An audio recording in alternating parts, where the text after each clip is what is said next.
کے لیے چلیں گے، اسلام آباد میں وزیر اعظم تقریب سے خطاب کریں۔ حکومت کے پی مریم اورنگزیب صاحبہ وزیر اطلاعات اور چودھری چیمہ صاحب S A P M parliamentarians, secretary food, سرکاری افسران اور میرے زرعی شعبے سے تعلق رکھنے والے کسان بھائی، خواتین و حضرات، مہمانان گرامی، السلام علیکم۔ آج یہ پروگرام ہماری حکومت کی مدت پوری ہونے سے پہلے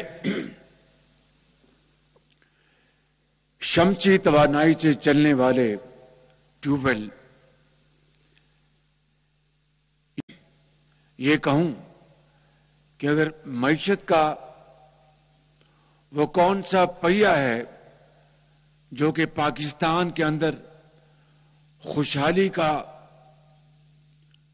انقلاب لے کے آئے گا تو وہ زراعت ہے، اس میں کسی کو کوئی شک نہیں ہونا چاہیے۔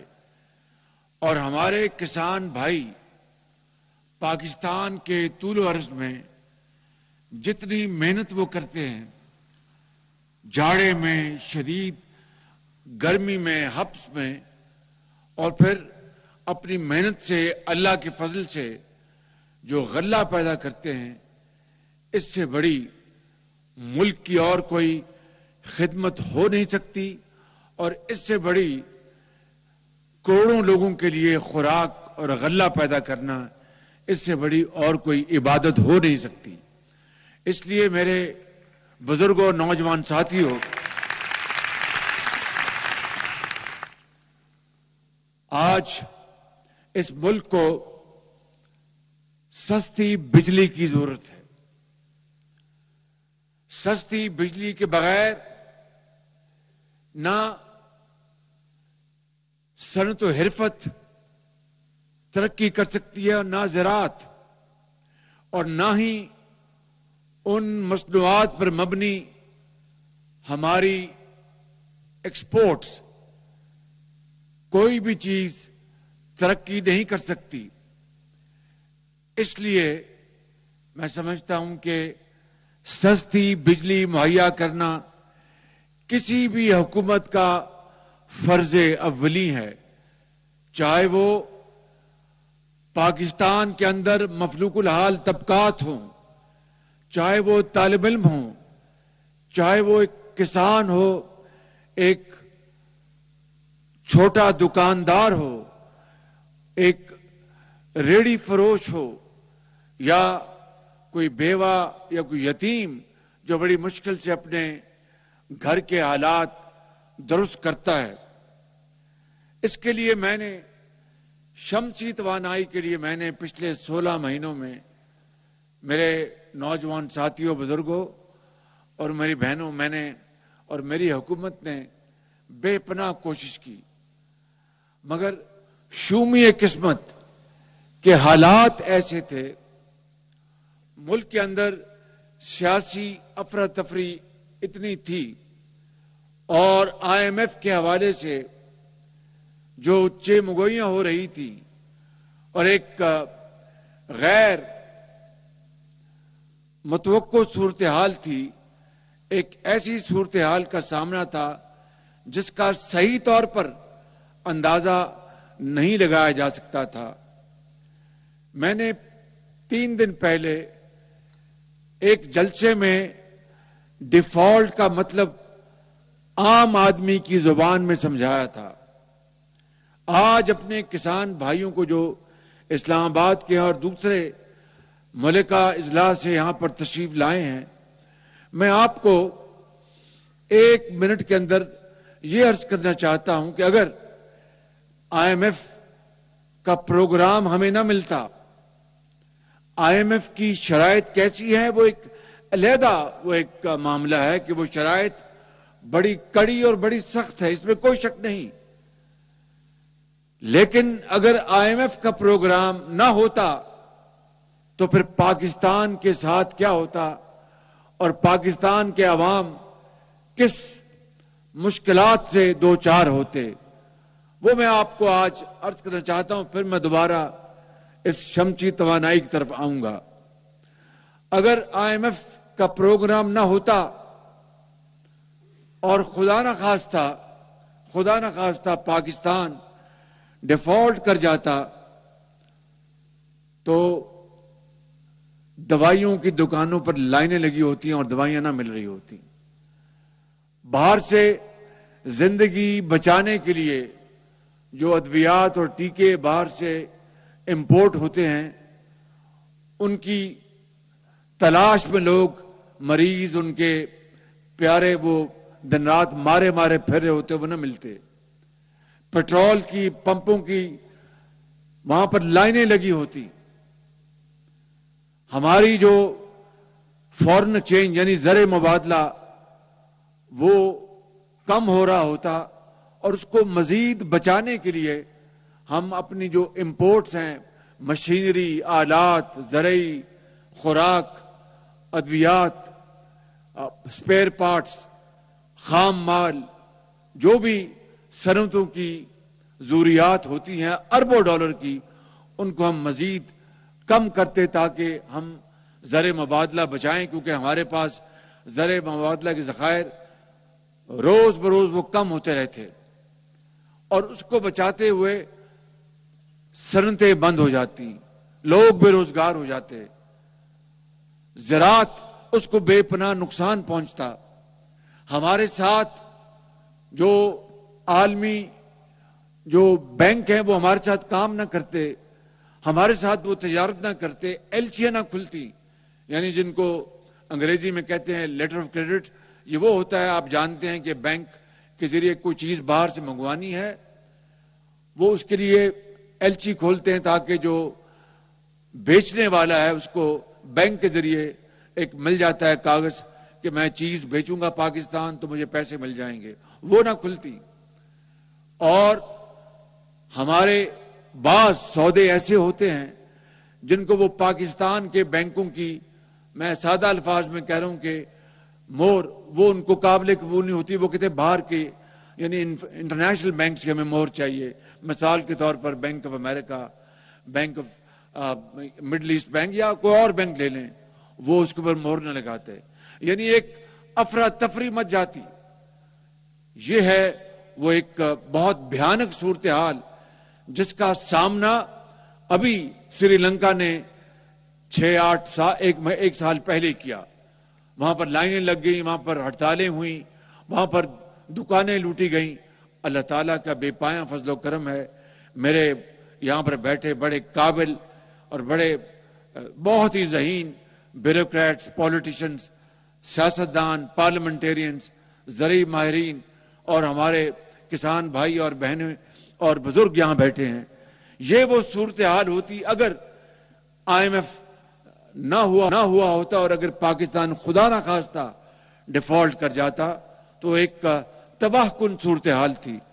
اللہ تعالیٰ نے اپنے بے پایاں فضل و کرم سے اس پوری حکومت کی ٹیم ورک کے ذریعے رب نے آپ کی دعائیں سنی اور اللہ تعالیٰ نے پاکستان کو ڈیفالٹ سے بچا لیا اور آئی ایم ایف کا پروگرام ہو گیا. لیکن اب آگے کیا کرنا ہے؟ اصل بات وہ ہے، اگلی بات یہ ہے میرے بزرگوں اور نوجوان ساتھیوں کہ زراعت کے پہیے کو بڑی تیزی سے گھمانا، وہ کس طرح گھومے گا؟ وہ آپ کو، کسان کو ایک کوالٹی کی کھاد ملے اور اس کی قیمتیں بھی مناسب ہوں، کسان کو بجلی سستی ملے.